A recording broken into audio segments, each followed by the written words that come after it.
I hit the snooze button for the third time. Maybe it was the fourth time. All I wanted was 10 more minutes of sleep. This is unusual for me because I'm naturally kind of an early riser, and I usually sort of wake up kind of excited and ready to get the day started. But honestly, I've been feeling off lately, and it's actually been going on for a few months. Nausea, dizziness, and this fatigue, this overwhelming fatigue, where I just can't seem to get enough sleep. Been going to the doctor, and they've been testing this and that, and it's all inconclusive, which means they can't figure it out, I guess. And it's frustrating because sometimes I eat food and feel fine, and then the next time that same food that I just ate the day before or a couple of days before, sends me sort of shuffling off to the bathroom and not feeling well. And I got to tell you, it's frustrating, demoralizing even. And here's kind of the hard part: is that it's my fault, or at least partially my fault. So I've always had this strong tendency to turn to food for comfort, right? And so it's no surprise that I've tried to eat my way to feeling better, which, as I say it out loud, sounds really really silly, but in effect that's what I've been doing. And yeah, I do see the irony of it, right? But I tell you, this crap, this food addiction, it is sneaky. I mean, extra sneaky.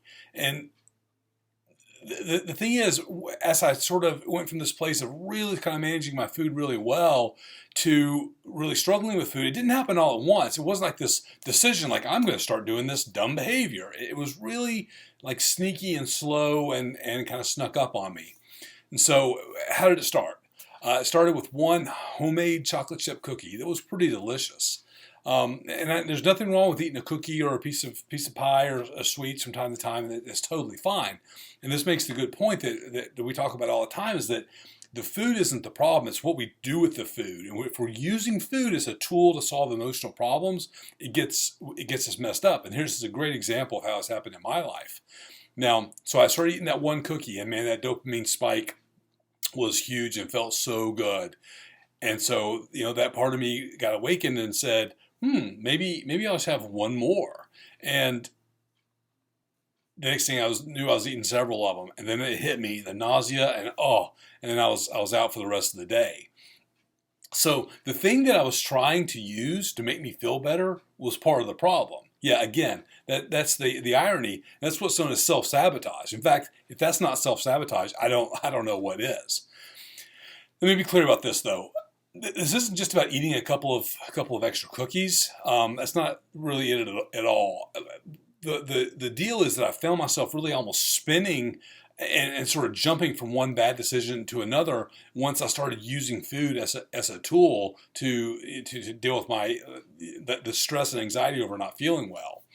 And so here's the thing: empowering behavior has a certain momentum to it. Right? Things that are good for us have sort of an inertia or a momentum, but destructive behavior does too. But it's more like 10 or 20 times stronger. It certainly seems like it anyway. So, and here's the real irony. There I was coaching people on how to win with food by managing their minds, and here I was getting it all wrong. Meanwhile, I was spinning out of control nutritionally. So to say I felt like a hypocrite was a pretty big understatement. So we all know that food's a great tool to change our emotional state. We call it mood altering. And a key element of self-sabotage is that the sabotaging behavior helps at first, then eventually makes the feeling that we're avoiding even worse. That's a key element of self-sabotage. And that was certainly going on here for me. Now, I realized that if I wanted something different, I needed to do something different. So I got back to the basics, back to all the things that I've been working on for years, and I've been teaching clients for years. I focused on action. I got to stop thinking about it and do something.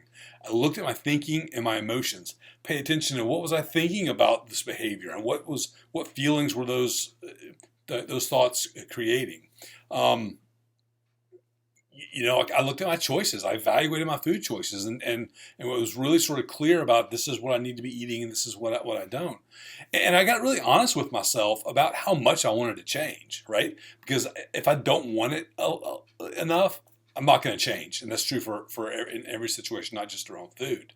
So really what I did was applied all the tools that we use with clients and have been for a long time.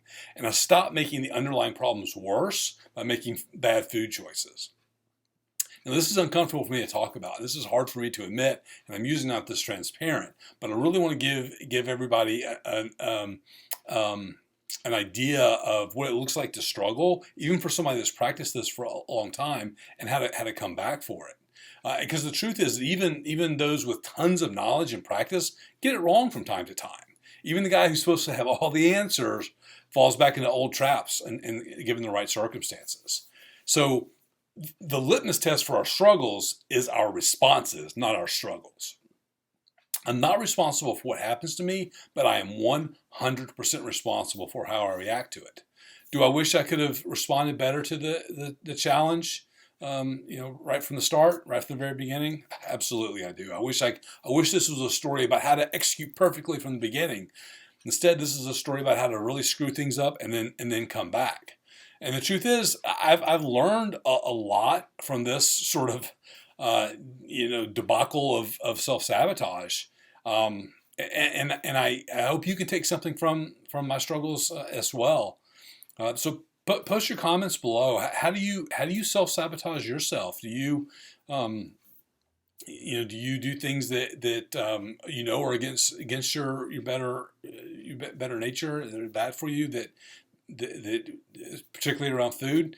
Post the comments below. I'd love to hear from you and get a dialogue going.